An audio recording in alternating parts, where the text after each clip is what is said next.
So, our lesson today is on propaganda and bias. And why are these important? Because we all have bias, and then we have to keep that in mind when we are reading things, because if everybody has bias, then that changes the way we see things and that changes the way they write things. So, brace yourself, the propaganda is coming. Memes are propaganda too. We checked in. I went over this stuff. Here we go. So what is propaganda? Propaganda is a technique used to persuade a person to think, do, or buy something. Most often it's an advertisement, but sometimes propaganda is a news article. Sometimes it's a meme. Sometimes it's a tweet. Sometimes it's it can be multiple things now in this digital world. But it is generally created to move public opinion. And propaganda itself is neither good or bad. It's persuasive, but it's often used by businesses and governments to try to get the public to do, think, or buy something. And sometimes those things you might not personally agree with, which is why we need to look at propaganda. So there is some positive propaganda out there. There's commercials where kids get up and do a little dance in between. If you watch the somebody's clubhouse, then they have a hot diggity dog song at the end to get kids dancing.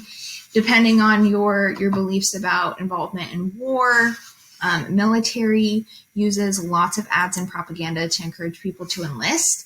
But there's also a lot of examples of negative propaganda, and that's normally when the writer is trying to get the reader to think that a whole group of people are subhuman.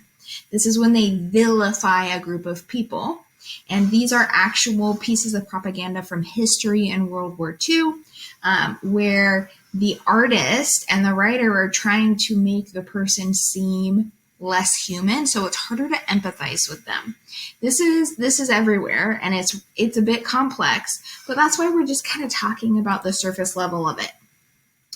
Most often, though, this comes in the form of advertisements. And so we're going to look at some advertisements that use colorful techniques and some funny strategies.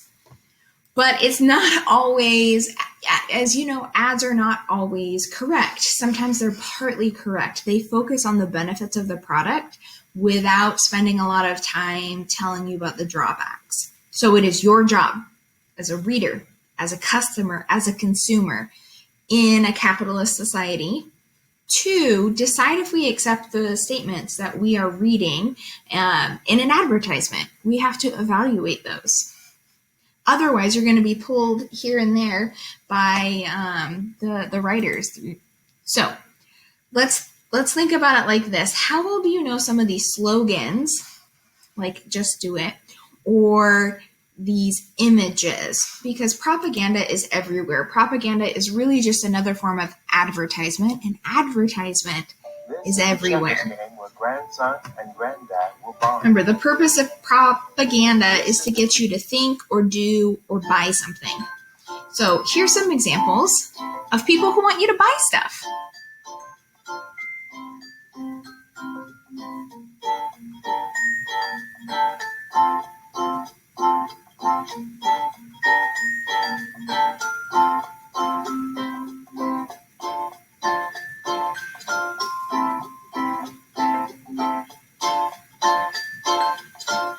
The quilted quicker picker upper.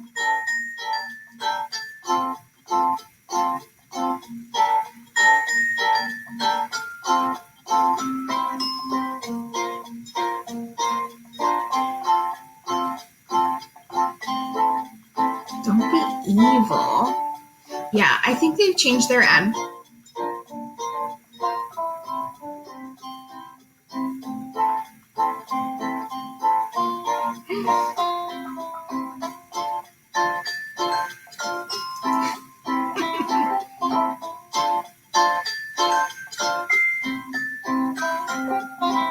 Okay, so are we getting the example? Like, we've been so exposed to things that are good to the last drop, to these sayings, that we even can relate them to the product.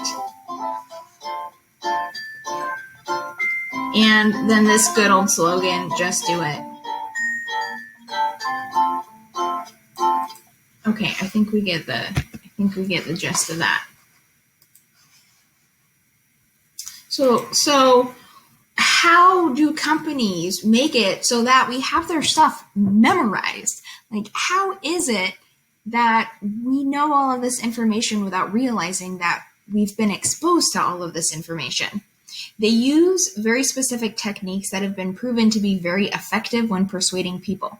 They use a bandwagon technique, loaded words technique, the testimonial, and a faulty cause or conclusion logic. Faulty cause. This one has a couple different names that you might see out in the other world, but we're going to call it faulty cause. So what are these? The bandwagon is used as peer pressure. Okay, so it's this old saying, everybody's doing it, so why don't you? Over 100 million people have eaten our hamburgers, so why aren't you eating our hamburgers? The iPhone, loving it is easy. That's why so many people do. Apple uses this a lot in their advertisements. And you might even use this when you're trying to convince your parents of something. Like, everybody else has a curfew of midnight, or they don't even have a curfew. So why should I have one? Or now that it's getting warm outside, everybody has a pool. Can we get one too? You're trying to sway your family's opinion by using the bandwagon technique. Loaded words. Writers use loaded words to try to make you feel something by playing on your emotions. This is when they're very particular about their word choice. This is why we remember slogans so well, because they're loaded words.